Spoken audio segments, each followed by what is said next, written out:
Week 9 in the National Football League, ladies and gentlemen, welcome to World of Matchups NFL preview show coming to y'all live and direct from Las Vegas, Nevada. On my side, Dexter Reed. On the other side, my A1 from day one, co-founder of World of Matchups and producer of the show, Mr. Spencer the Wiz. Spencer, what's going on? That's been a busy week for Raider Nation. We'll get to it, but that's really been what my week has been dominated by because I'm a football freak. Yeah, me too. It's been a busy week on my end. I'm a little under the weather, but the show must go on. Stop the music for a second, Spencer, if you could. Before we go on, man, we just got to come on and say, last week was one of those weeks. We have these weeks, okay? We had one last year, too, where it's just abysmal. You know what I mean? 2-3 wins, a couple pushes, nothing we said went right. It's just insane. And so when we have these weeks, we're going to wash this week. Okay, we're just going to have a moment of silence. A moment of silence for Raider Nation. We're going to have a moment of silence for Kirk Cousins. We got to get this one past us, and then we'll move forward and try to do a little bit better for you guys. So please just bear with us right now as we take this moment of silence for... I was going to say, you got to play the trumpets. We did do this last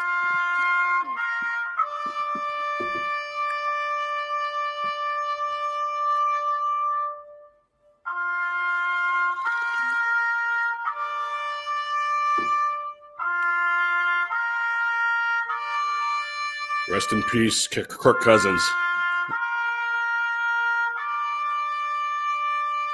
Rest in peace to the Raiders season. Nick Chubb. It's true.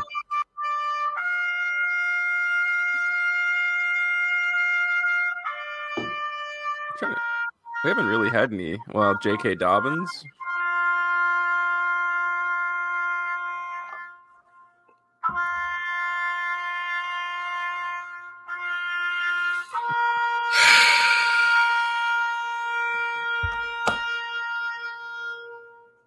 Thank you for those of you that joined us in that moment of silence. Now let's get to what we came here to do. Week number 9, we will start with Frankfurt, Germany. I'm going to be up tomorrow morning at 6:30 to watch this team play. And let me tell you something, man. If they looked as bad as they did on Sunday afternoon when I was at the Westgate with my homies, I don't know what's going to happen, man. The police may come to my house, okay? I'm going to tell you, going in the door, I'm taking the Chiefs. They are -1.5 here versus the Miami Dolphins, and I'm taking them for one reason and one reason only. Patrick Mahomes does not lose 2 games in a row. It very, very rarely happens. The last time it happened was 2 years ago. It was back-to-back games to the Titans and the Chargers. I just believe that when you have a game like this where they play so pathetic, so horrendously bad for whatever reason, he had the flu, it's cold, they just were not in sync. They haven't been in sync all year. We've seen flashes of them having good games, i.e. the Chargers and the Bears, but I just think on a neutral field that they are better than the Miami Dolphins. We talk about how the Dolphins are a different team away from Miami, and I believe that to be true. And let anything happen to Tyreek Hill in this game, and the Chiefs are going to win this game going away. Look, I watched The Last Dance, and I watched parts of Michael Jordan talking to his teammates during practice and how he was the coach. Okay? He was not putting up with any garbage. Patrick Mahomes needs to channel that and let these guys know, you need to catch a freaking ball, man. I'm putting these balls right on the numbers. Catch the ball, stop turning the ball over. I mean, look, the Chiefs' problems this year have not been on Patrick Mahomes. Yes, he's thrown a couple inopportune picks, but Patrick Mahomes gets a pass here. The receivers do not. Andy Reid does not. Run the football, play solid defense. You know Tyreek Hill is going to be motivated to come back and play very well versus his former team, but I'm still taking the Chiefs -1.5. I think they're just a better team. This is a game that they are supposed to win. It's very simple, Chiefs Kingdom. If the Kansas City Chiefs are serious about putting another ring on their finger, this is not a game they can lose. Yeah, I don't know. I feel like this has kind of been the story of the Chiefs season where they've been collecting these not so great wins, and a good call here, a good call there, and suddenly you see it in the win column and you're like, okay, well, everything does seem fine. They won the game. But I don't know. There's just been a lot going on around the team this year that it's just unusual, right? I just haven't seen this too much from other seasons where you look at the Chiefs. So I'm going to say the Dolphins win this game outright, and I'm definitely going to take the Dolphins on a teaser. I'm going to take the under. I feel like this is a game where everyone thinks there's going to be 1 billion points. I can see it kind of being a slugfest. All these international games seem to be just, hard because you're traveling across the world to go play a football game. It's insanity. I don't know what the over-under set at, but 50 and a half. That seems like a lot. That's a lot of points. And I'm going to put it on a teaser too. So if I can get to 56 points, it just feels like way too much for an international game. Yeah, 50 and a half is a lot, man. It's going to tell a lot about the Chiefs in this game. If they get blown up over the top, then I feel like you're going to really start seeing the cracks of this Kansas City Chiefs team. And they're just fortunate that no one else in the AFC West is good at all, because they're just going to I think they're going to end up having a fairly mediocre season, but it doesn't matter because they're going to be 3 games clear of anyone who's in second place, no matter what they do. But in this game, I'm going to take the Dolphins. Yeah, this is the biggest game of their season because they got nothing but juggernauts coming, even though they face a lot of the bum AFC West teams. You still got the Bills, you still got the Eagles, you still got the Bengals. The AFC West, there's no easy win in the AFC West, no matter how bad the teams are. I mean, you saw it last week. Denver looked like the Super Bowl team. They destroyed the Chiefs. They were not in the game, not even for a second. Next, the Rams. They head to Green Bay to take on the Packers. Somehow the Packers are -3 here. The odds makers in Vegas are probably banking on Matthew Stafford not playing. I told you guys, I've been telling you guys, Matthew Stafford's not staying healthy all season. I've said it on every single podcast we've done. Now he's highly questionable. What I don't really understand is even though he's highly questionable and Brett Rippon may be your starting quarterback for the Rams on Sunday, how are the Packers favored to beat anyone anywhere? I watched that Packer game last week after calling the upset. My goodness, Spencer. My goodness. They are atrocious. They are absolutely horrendous. Jordan Love is unbelievably bad. Jordan Love does not even look like a backup right now. He looks like a practice squad player. And they had the complement of all their players. Everyone was healthy. They look absolutely abysmal. I mean, when you get murked in your own building by the Vikings, stop. I cannot in any kind of good faith take the Packers here. I don't care who's starting on the other side for LA. I know they still got Puka Nacua. They still got Cooper Kupp. Darrell Henderson will do enough. I'm going to take them plus the 3 points here. The Packers are absolutely gross, man. If you burn me on a best bet in your building 1 week, there is no amount of money in the world you could pay me to pick you the next week. And so I'm taking the Rams here. Aaron Donald is still good. I know the defense is kind of suspect on the back end, but the Packers don't throw the ball, man. They don't throw the ball. They're horrible. And Matt LaFleur, man, what are you doing? Seriously, what are you doing? I don't get it, man. That was the worst game I watched last week other than the Kansas City Chiefs. So I'm taking the Rams here, and I'm taking them with confidence. The Packers stink. Is Matthew Stafford for sure out of that game? It's highly questionable. So you don't know. So the odds makers are dropping the 3 on you, and you have to decide.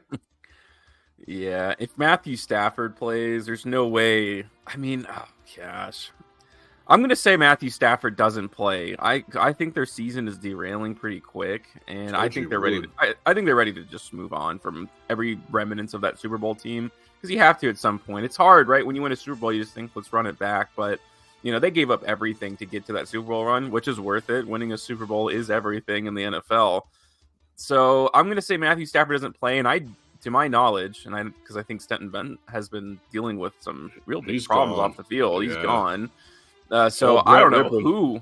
Yeah, there's no way. I cannot imagine because Green Bay's defense is still pretty good on some level. They looked horrendous last week. If they have some rando in for the Rams, no matter who their complement of weapons are, I'm going to take Green Bay. I mean, I don't feel good about it. This is definitely one of the ugliest games. If Matthew Stafford doesn't play, this is one of the ugliest games of the season. Bet the under 38.5.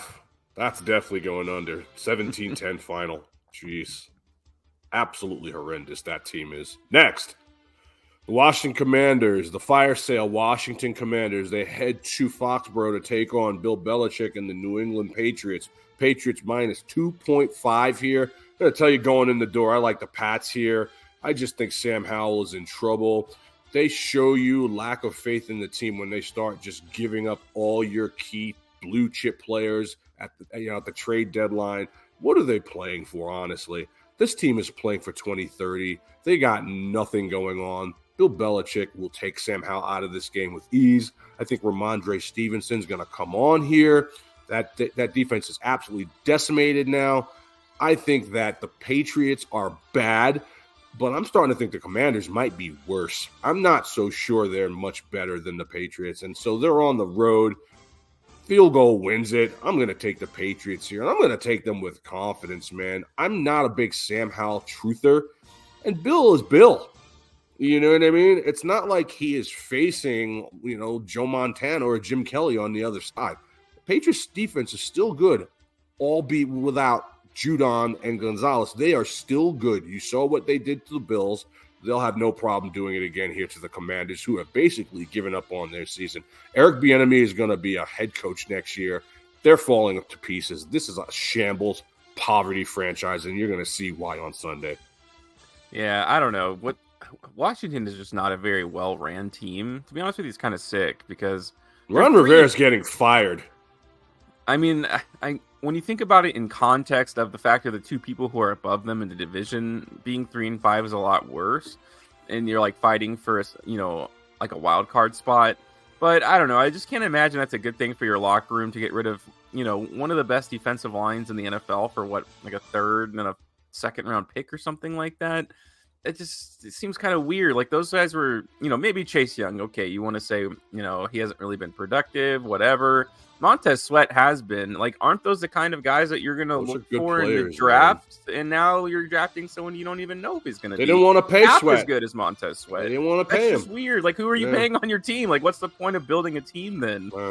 So starting over just seems absolutely bizarre to me. But that's what they decided to do. And they kind of gave him away for not really that much at all. Pepperoni pizza. So the Patriots been playing a little bit better as of recent, the last few weeks. I'll give them that. And yeah, I think that's got to hit the locker room pretty hard. You know what I mean? Because I don't know about any of the backups there for the Washington Commanders at all. Who's going to replace him on the defensive line? They're going to go from one of the best defensive lines in football to probably a really bad one. The two bookends, which are like really important for the defensive line, are now not there. So I'm going to take the Patriots. I think Sam Howell probably has his worst game of the season. I think it's going to start hitting the locker room a little bit more, everything that's going on. And yeah, like I think in their mind, like the players at the very least, as they should, are thinking, hey, we're 3-5 and we just, fought a good game against the Eagles. If we play like this against some of the worser teams, we can get right back into the wild card hunt. That's not going to happen now because they're just gutting the team. So I like the Patriots here. Yeah, I like them too, man. The Commanders. I see Sam Howell getting just absolutely blown up tomorrow. Next, Tampa Bay Buccaneers. They head to Houston to take on the Texans. Texas -3. Excuse me. I think I like the Bucs here. They're not home, so I don't have to worry about taking them at home as the home dogs and them screwing me like they always have. I think that the Texans, minus Dameon Pierce, who has been an absolute stiff this year, are going to have a hard time running the ball with Singletary against that massive front. I think that the Buccaneers play better on the road. I think you've seen the shine come off C.J. Stroud a little bit, not much, but a little bit. And I think they may struggle here versus a team like the Buccaneers, who they've got solid defensive players. They're going to have to really throw the ball to win here. Tank Dell and Nico Collins have to make big plays for them to win this game. That's really what it's going to boil down to. And Mike Evans is still Mike Evans. Chris Godwin is still Chris Godwin. They have decent players when Baker's not turning the ball over to everybody.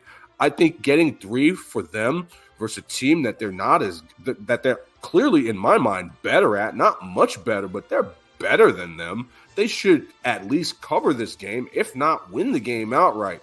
So I am taking the Buccaneers here on a whim. I think the coach is fighting for his job as well, and they like that coach. So when you like the coach and you know that if you don't start winning, that he's going to be out of there, I think they're going to give a little extra motivation to win this game. I mean, the Texans are okay, but I mean, there's no real home field advantage there. I mean, this is a game that the Buccaneers clearly, in my mind, can win. Definitely cover. So I'm going to take them plus the 3. Yeah, of my depressing week, my best call, which you would think would be like the last thing I called, right, was the upset for the Texans there, and that the Carolina Panthers got their first win of the season. And yeah, I mean, it's just that it is what it is. The Texans are overperforming already this season. That I never expected them to have this many wins, this far into it. But, the Buccaneers are okay. I've been talking about this all year, and they pretty much lived up to the standards that I've placed on them, and that they'll beat bad teams, and they're going to lose to good teams because they're not that good, Not that good. And I think that's where we're at right now. These two teams are pretty evenly, matched, but I think overall the Buccaneers have a much better team than the Texans. They're just the Texans are a really well-coached team, but I think the Buccaneers could be too. There's literally just a lack of talent, right? Baker Mayfield is just okay, and they have like really talented players at other positions. They're just hampered by having, a very bad quarterback or a very mid-level quarterback, He's let's mid. say. Yeah, exactly. He's just mid, and it's kind of like Derek Carr, right? They're not horrible. They'll make some good throws every once in a while, but they just can't get you over, right? It's just, if you're going to play in the National Football League, you need a top 10 quarterback. You don't need a 15 to 17, ranked quarterback. It's just, he can only take you so far. But yeah, I'll take the Buccaneers here. I'll probably put them on a money line ticket. I like them. Yeah, if they're going to win this game. Yeah, if there was a team on the road this week, if I wanted to, lay my balls on the table money line, it would be the Bucks. Texans are okay. I mean, D'Amico Ryans is definitely doing a good job, but they're no world beaters. Next, Arizona Cardinals are flying to Cleveland to take on the Brownies, who have overachieved all year. One of my few wins last week was the Browns. Although it was a push, I got backdoored on that game, but they could have won that game. They should have won that game, honestly. And they have overachieved all year, man. Something about the Browns, they are really playing amongst a ton of dissension. And, I mean, you lose Nick Chubb, Deshaun Watson in, Deshaun Watson out. They're covering, pushing, or winning outright. I mean, it's kind of surprising that they're playing as well as they are. I mean, it's backups everywhere. PJ Walker, Jerome Ford. I don't think it's going to be enough to cover 11.5 in their building, though. I mean, the Browns, 11.5 to anyone. I know we keep saying that the Cardinals are these backdoor kings, but 11.5 is a lot, man. I mean, you got to win by 12. I mean, I don't care who your starting quarterback is. I mean, right now, the problem that I'm having with this game is, are they going to start Kyler Murray or are they going to start Clayton Tune? If they start Clayton Tune, they're going to cover this 11.5. I really think they will. If they start Kyler Murray, I'm not so sure.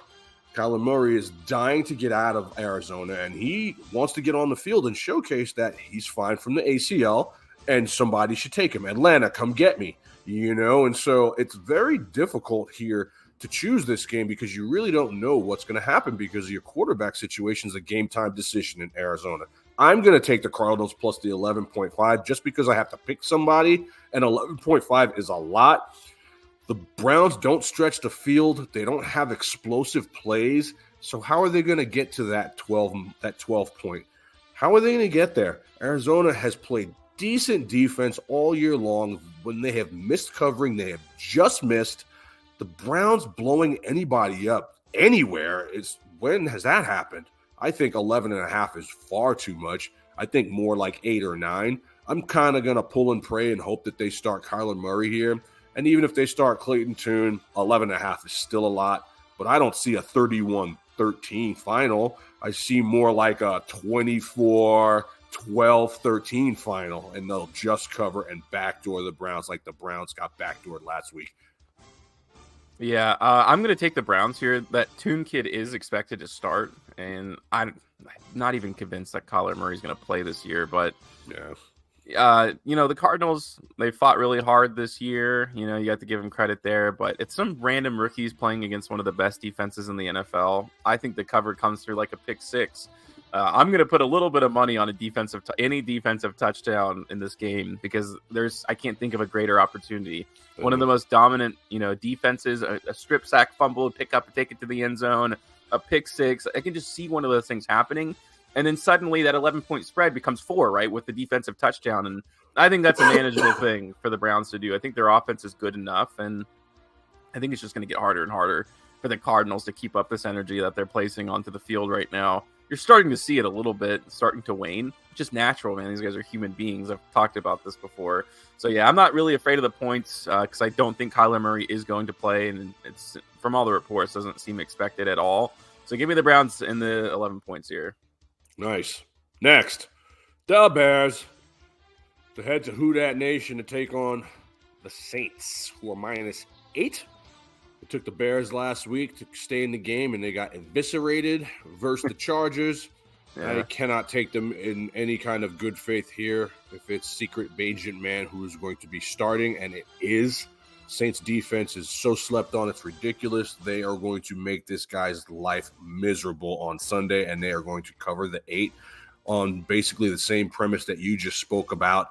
The Cleveland defense, I see something similar happening for the Saint defense here. I cannot see a world where the Bears stay in this game. I really can't. They looked horrible last week, dropping bombs in the end zone. They just look the bumbling circus of a team right now, and it's not going to get much better. I know Bajan, it's not his fault, but you're playing a solid defensive team here who is really trying to find their way to winning this division and getting in the playoffs.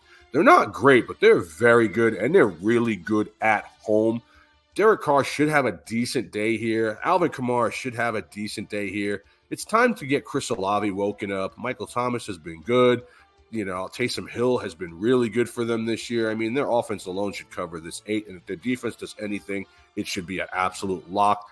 The Bears absolutely stink, and then every time I throw my balls on the table and bet them, they screw me, and so they're not getting no love from me this week on World of Matchups. Saints in a rout.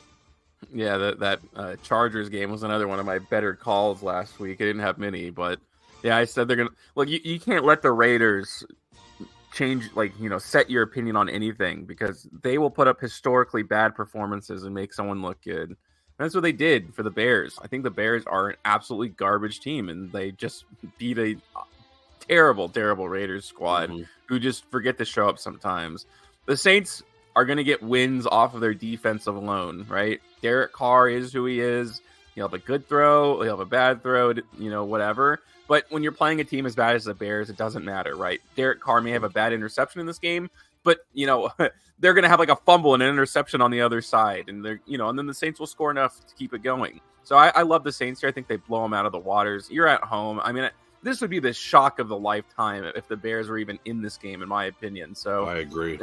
Although I say that, and Derek Carr is just known for doing something stupid and just having the worst game of the season like this. We'll see. I think part of that's just my prejudice against Derek Carr, but I don't see it happening. Let's say I'm going to take the Saints here with a lot of confidence. I'm going to take them too. The Saints are my best bet this week, guys. If you're really wanting to put some money down, I think the Saints are going to absolutely eviscerate the Bears. They are a very bad team. Next, Seattle Seahawks head to Baltimore to take on the Ravens. Ravens -6. This is a game in the past where I would definitely have taken the Seahawks and the points, but the Ravens are showing me a lot, man. They're starting to really show up here. I took them last week on the road, and they pulled away and covered when I needed them to. Or no, they got just backdoored, but they were on their way to blowing them up.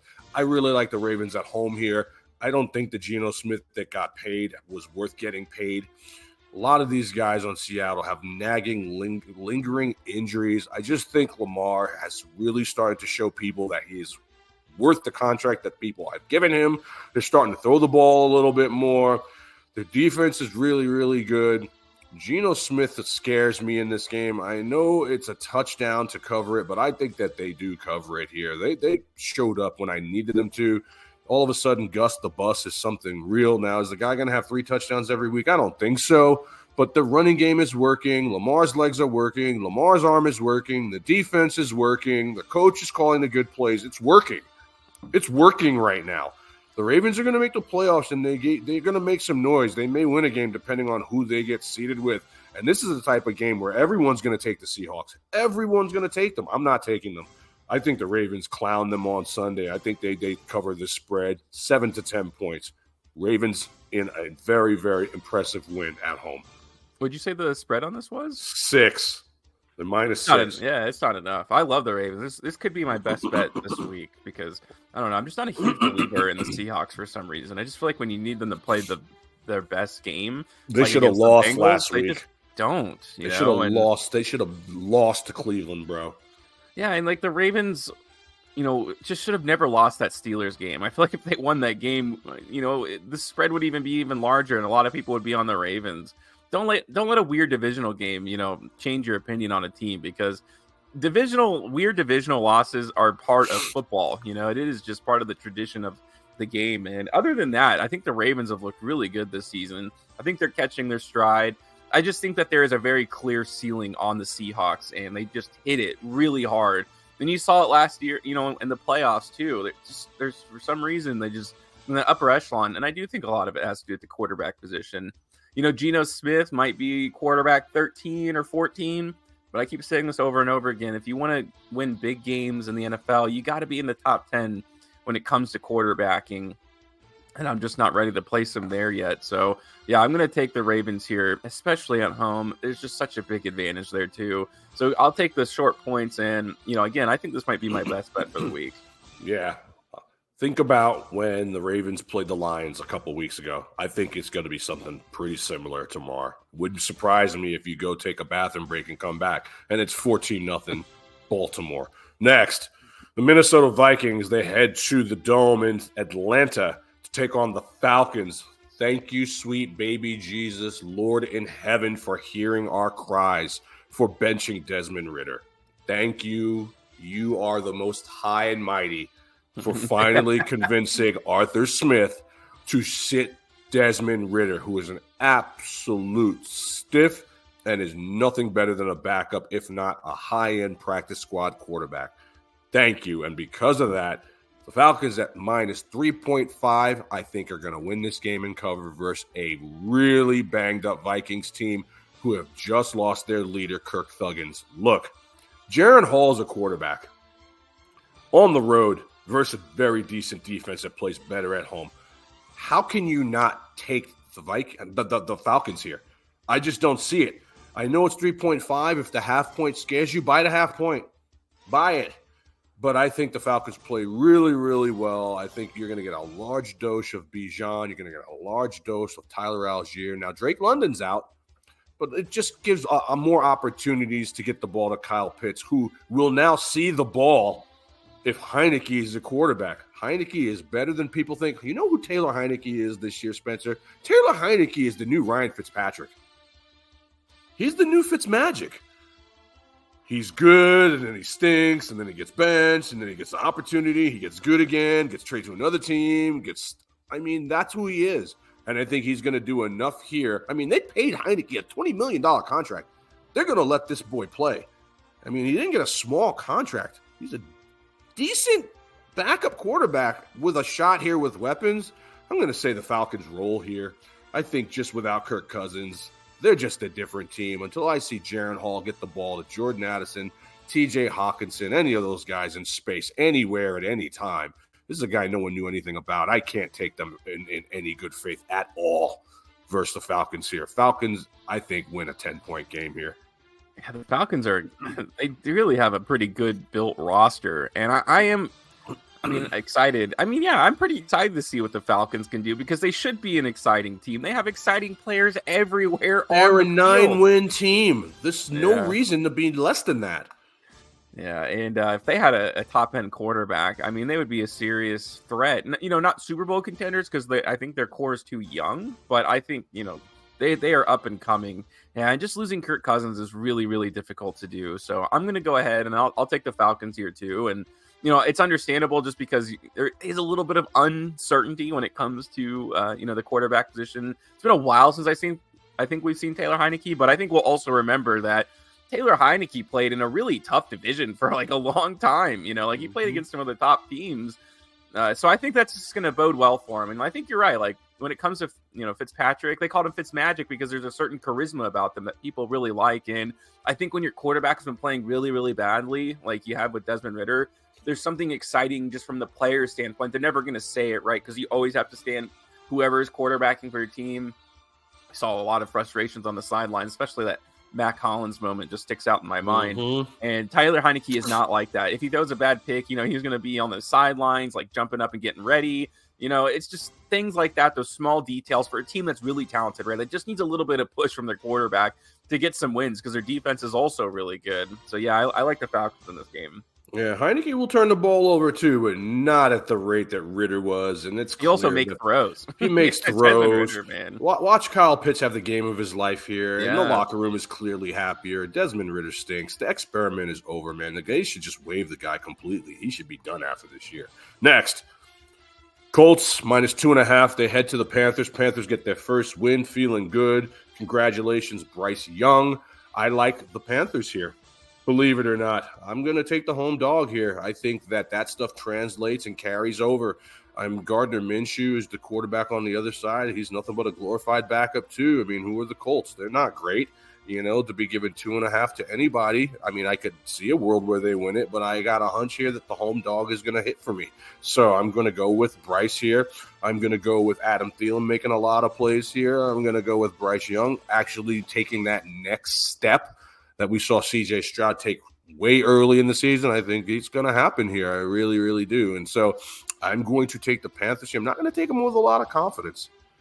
But I'm going to take him. I think Chuba Hubbard is pretty decent. Miles Sanders has been a bum, but I think Hubbard's been decent. If they could ever get Hayden Hurst involved, you have a big, strong tight end that you're not really getting involved. Get this guy involved. Jonathan Mingo is a pretty good rookie. I could see them stealing a win at home, but even if they lose this game, I can't see them losing it by more than a point, 2 points. I'm going to take a shot on them and go with the Panthers here.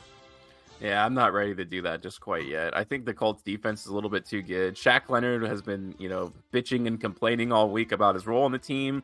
I could see him making the play of the game. It's weird to start making complaints about the team after the trade deadline's over. I thought that was kind of a weird timing element to it, but yeah, I like the Colts. I just think they're a more competent football team. I don't think Bryce Young is ready to take that step. He didn't look particularly good last week. They just did enough to win that game, really. So I think the Colts are going to play good enough defense, and I think Gardner Minshew is just okay enough. I mean, I could see it just being a field goal game. Who's going to kick the game-winning field goal is going to, I think, determine who wins this bet. So again, I could see it going either way too, but I'll say the Colts hit the game-winning field goal and cover the spread. Next, New York Football Giants are in town to take on the Raiders, who fire everybody, and Raider fans all over the city rejoice. I got a lot to say about this, and I know you too, but let's just start by cleaning house is what this team should have done last year. They finally pull the trigger. Mark Davis finally grows a set, gets rid of McDaniels, who, let's be honest, this guy is not a Raider. He is a Patriot. You cannot make the Raider mystique the black hole. You can't make it the Patriot way. You can't do it. It just doesn't fit. It never fit. And this kind of reminds me of when they got rid of Chucky and brought in Bisaccia. In my mind, no one will ever be able to talk me off them. Letting Bisaccia go was an absolute stupid move. They wanted this guy for coach. So now here comes Pierce, former Giant, Oakland native. Everyone's galvanized. Everyone's fired up and feeling good. And they're -2 in their building versus the horrendous Daniel Jones-led Giants. And I'm here to tell you that everyone and their mother is going to say take the Raiders here. Take the Raiders. Everyone's galvanized. They're feeling good. Devontae Adams is going to get the ball now. Aiden O'Connell, we got the rookie. It's a brand new team. We're all galvanized. Rah, rah, rah. Let's go, let's go. Braveheart at freaking Allegiant Stadium. And I'm taking the Giants here. I'm sorry. I just don't trust the Raiders. And I don't trust Aiden O'Connell. I know he looked okay in the one start he had. But the Giants, man, they're a different team when they have Daniel Jones. Daniel Jones can still run. He's been hurt. Now he's back. He's getting paid $40 million. The pressure is on to win. They have to win. Saquon is still Saquon. He's going to get a ton of touches. Saquon's got 50 touches in this game. They've got decent ancillary players. I know Darren Waller's not there, but that might be a benefit to them. There's no revenge game narrative because he's a bum and he's out. And Kayvon Thibodeau on the defense has been playing a little bit better in recent times. Look, I'm sorry, man. Giants are one of those teams that play better on the road. And when you need the Raiders, they Raider. They Raider. So there's too much dissension. There's too many different intangibles here. There's too much newness, new coach, new OC, new quarterback. It's all new. You bench Jimmy G. I mean, it's just too much happening right now. And I know you're going to want to will them to get this W, but I have a funny feeling that the Giants are going to pull this game out. I quite frankly, right now, I think they're about even. I know that's crazy when you think about having a guy like Devontae on the other side, but I really do, and I'm taking the Giants here to pull the upset. I can't trust the Raiders anywhere. Anytime I do, they screw me. They looked horrendous on Monday night. It was an absolute circus. Yeah, well, as you might imagine, I have a lot of thoughts on this, and I'll start by saying that I have been one of the more outwardly defenders of Josh McDaniels, not in the sense that I thought, oh, you guys just aren't seeing it, and like this guy's actually a genius head coach, but more in the school of thought of, let's give this guy a chance to, see what he can do with the team. Dan Campbell won like 3 games with the Lions in his first 2 seasons. So I don't really equate good coaching to wins necessarily in your first 2 seasons, especially when you inherit a bad football team. And everyone, points to that season with Rich Bisaccia where they went to the playoffs. Those were just extenuating circumstances to me and just kind of like lightning in a bottle, if you will.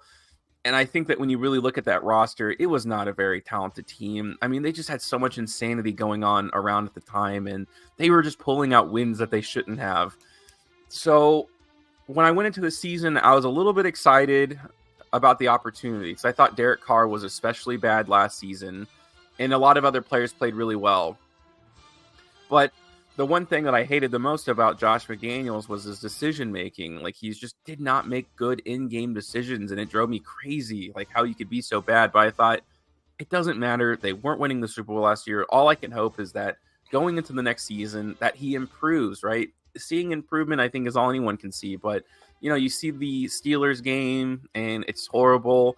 And then the last 2 weeks just haven't felt like I didn't feel like I was watching the Raiders play football. You know what I mean? And I can take a loss against a good Lions team. That's fine. But it was lifeless and just depressing, everything about it. And Josh McDaniels' demeanor after these games, let's say not after the game, right? Everyone's going to be depressed after the game, but it just felt like he just turned around and it was fine, the next day, and everything was cool. And that's just not Raider football. It just felt like whatever identity the Raiders had, in its history was just gone for the last 2 weeks in a row. It was just lifeless, and it was the right decision. And I'm glad it's finally over with. I'm glad, regardless of where you felt on the matter, I think we can all just feel relieved that for the first time in a really long time, like, Raiders fans feel like they're on the same page. Because even with Rich Bisaccia, the fan base was, split on what to do. I thought it was the right decision to get rid of him, personally, because I just don't think that you can have a motivator as head coach and just have that be sustainable, because the best coaches in the NFL are offensive genius masterminds, and they go to the Super Bowl almost every year. And I think that's what you need to have. So I don't know what's going to happen. You like the press conferences from these guys, and I like their attitude, and it does feel like they're playing as the Raiders a lot more, but there is a lot of turnover, around the team. Offensive coordinator gets fired, head coach, the GM, everybody goes, and that's just what the Raiders do. This is the first decision I really felt that Mark Davis has felt like Al Davis, like in his entire ownership, where it's just like the fans were just not in it. And I feel like if you're running a team without the fans, then you're not really running a football team at all. Now, you can't just do every single whim of the fans, but this has been going on for so long. They literally have been harassing Mark Davis to make this decision. Pierce was a Giants guy. He's seen a lot of success, but this is his first time going through it.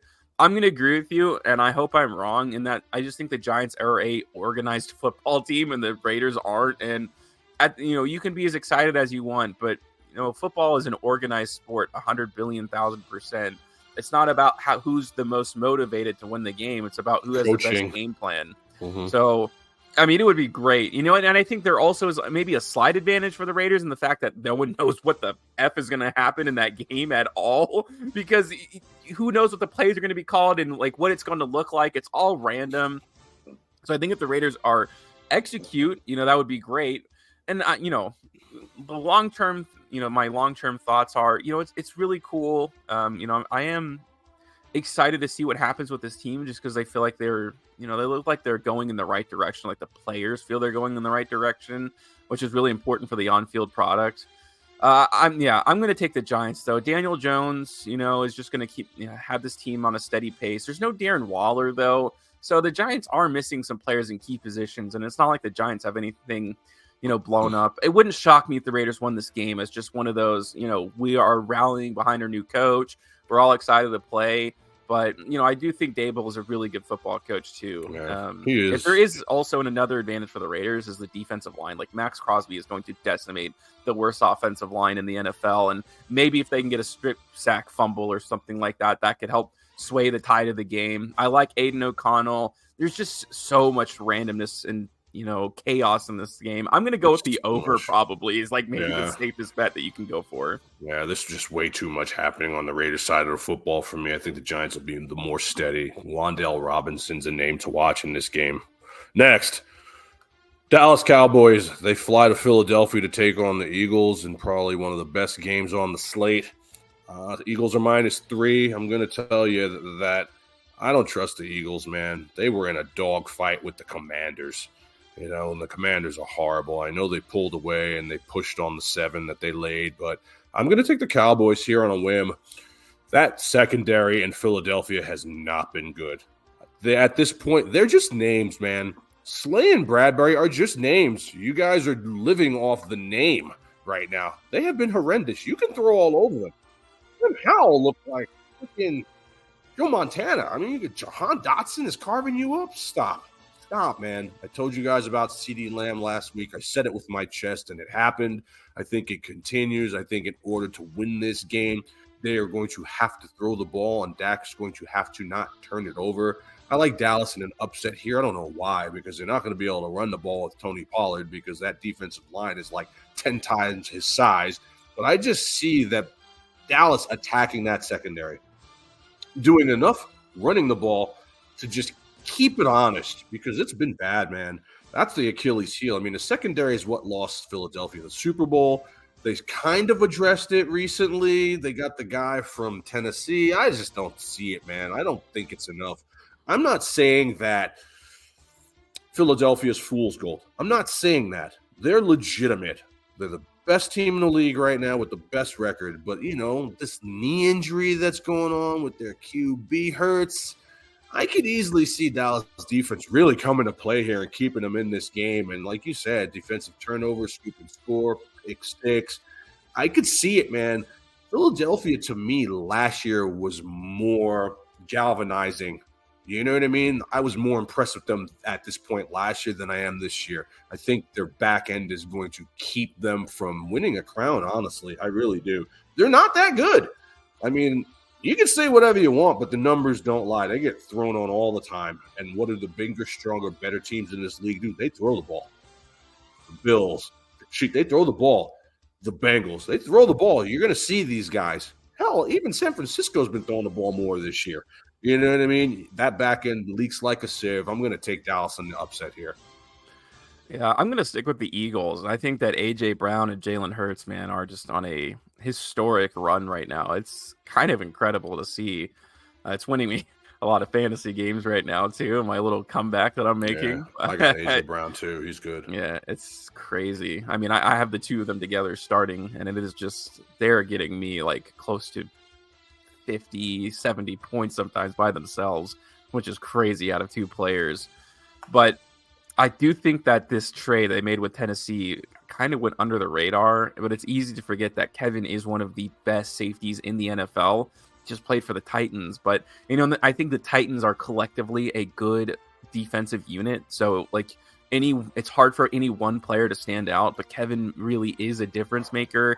And I just really, at the end of the day, and you can even bet on this a lot, and it's pretty much been correct. Like, if you need Dak to show up in the biggest spot in his career, he just hasn't done it. It's been a big problem for them.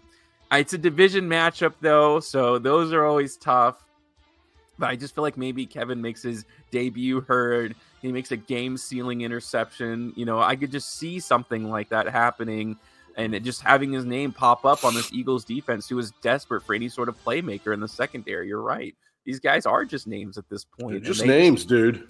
Yeah, we have been told as a collective to say that Bradbury, like, oh my, like these are the dude. He sucks. Yeah, so I'm sorry. Even with he that sucks. said, I think the trade makes a big enough difference to galvanize the secondary. But this is great, man. This is a really good game. It should be the Sunday night matchup, in my opinion. But yeah, me too. It's still an afternoon game. It'll be really, really fun to watch. But yeah, I'll take the Eagles here. Yeah, they haven't been. That secondary has not been the same since Patrick Mahomes blew their backs out in the fourth quarter of the Super Bowl. And that's triple facts. That's Snapple facts. Be in your feelings if you want to, folks. It's true. Next, Buffalo Bills. They head to Cincinnati and who day? They take the night game, Sunday Night Football. This is going to be a good one for a lot of different reasons, man. Bengals minus to 2.5. This is the Damar Hamlin game. The last time these two met, Damar Hamlin was dying, and revived Lazarus style, and then the Bengals went to the Bills in the playoffs in the snow and upset the Bills, and Bills fans are, all in their feelings about it still. If it wasn't snowing, we would have won that game, blah, blah, blah. If my wife had a dick, she'd be my husband. I don't understand these guys saying these stupid things at all. I think that the Bengals, I told you guys last week, Bengals last week were my best bet. The Bengals absolutely dominated San Francisco in their own building. Okay? Joe Burrow is back. It's not like he ever left. He was hurt. And they still haven't really gotten T. Higgins going. Once they get T. Higgins going, that defense plays better in their building. Jamar is Jamar. Even Joe Mixon's starting to come alive. If they get anything out of their tight end, man, this team should win this game no problem. The Bills are bipolar. They forget to take their meds all the time. Will it be a game? Yes. But for the first time, people are taking the shine off the crap talking with the Chiefs, and they're now talking amongst themselves. This is a rivalry all of a sudden, Bills and Cincinnati. That's why this is the Sunday night game. Okay, there's a lot of emotions on both sides of the ball here, and I think the Bengals are back in the hunt here, man. You go into San Francisco and you beat a San Francisco-led team handily. I don't care who is hurt or who's healthy. That's a big statement game, and they did it with finesse. They look great. I think they're going to come home where the defense plays better, and they're going to beat the Bills. I think the Bills are overrated. The Super Bowl window for the Bills has closed. Josh Allen's the most overrated quarterback in the National Football League, not named Justin Herbert. They don't give the ball to James Cook. I mean, Kincaid, yes. Diggs, yes. They got a lot going on there, and it'll be a good game. But I just think the Bengals are better. They're more consistent. When the Bengals lose, it's because of injuries. When the Bills lose, it's just because they got to take their meds. Pick here is the Bengals minus 2.5. You fiercely picks a game winner and you win money. Take and a lot. Yeah, I agree with you. I mean, I am just not a I'm just not a fan of the Bills. Like, just on a week-to-week basis, they just get the good win and then they play a good team the next week and they look terrible. But I think this game is going to be more about the Bengals' emergence. Look, it's so easy to pile on in the beginning of the season. It's just they do this every year. Yeah, it's not how you start; it's how you finish. And it's week 9. Physically speaking, you're right. Joe Burrow is just getting healthier. It takes time. You can't just go out and dominate a football season. It's hard to. And I'm sure they don't want to be in this hole that they're in. But 4-3 is not bad. Going into a lot of these division games too, that can help you just get a huge leg over your opponent. And I think that this whole Damar Hamlin thing is just, at this point, I feel like it's a distraction for the Bills. When they have, I don't know if you've ever seen this, but when they cart players out in these games, the windows have Damar Hamlin jerseys on them. It's like, I think that even Damar Hamlin is sick of all of it. It's just like, I don't think this guy wants to be defined by almost dying. And that's what the NFL is doing. And that's just what the NFL does at the end of the day, too. It's just kind of weird. It's kind of bizarre. So when I think about all of that together, and I think that the Bengals are rolling way better than I feel like the Bills are. The Bills beat a very middle of the road Buccaneers team, and the Bengals are anything but. They have over the top talent, and the Bengals are at home. I feel like this is just gonna the first 15 minutes of this game are going to be about Damar Hamlin, and that's just weird to me. Enough already, dude. Yeah, and it's going to keep going. Like, they're going to talk about this every time. Damar Hamlin, Taylor Swift, anything that the NFL can monetize, they're gonna. Yeah. It's overkill, and I'm sick of all of it. There's going to be a whole presentation on it before Sunday Night Football. You know that, so I just don't like it for the Bills. I don't like it either, man. I think they get blown up here. I think the Bengals are back, but like I said, I don't think they ever left. They were hurt, and now they're healthy. They get T. Higgins involved in this game. They're going to win this game, no problem. Look out for Hendricks on the defensive side of the ball. That guy makes plays for the Bengals all the time in that building. Who day? Next, Monday Night Football. The fraudulent Chargers, they fly across the United States to take on the Jets, Jets. You know I'm taking the Jets here, right? I see this trapdoor happen all the time. I don't know when y'all are going to learn, man. The odds makers do this all the time when good teams travel to play the Jets. How is the Chargers minus 3.5 here? I'm sorry. I know the Jets looked pathetic and bad last week, but let's take a look further at that game, okay? It was absolutely pouring out there, okay? It's pouring out there. And the Jets in their own building took Kansas City to the last second, beat the Eagles on my best call of the absolute year. The Chargers are fraudulent. I'm sorry.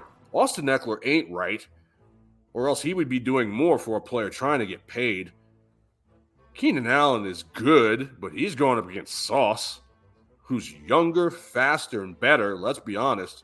Justin Herbert's got a broken finger on his non-throwing hand. Yeah, they beat up the Bears in their building. Okay.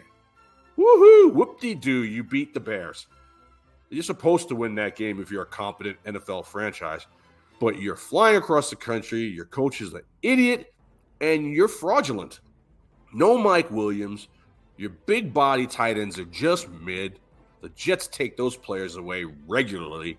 I'm taking the Jets here, man, and I'm taking them big. I think the Jets pull this upset with ease. They're better than people think, folks. I'm telling you. Zach Wilson is a tale of two players. The player that you saw play versus the Chiefs looked like Joe Montana, and he has it in him if they call the right place for him to play like that.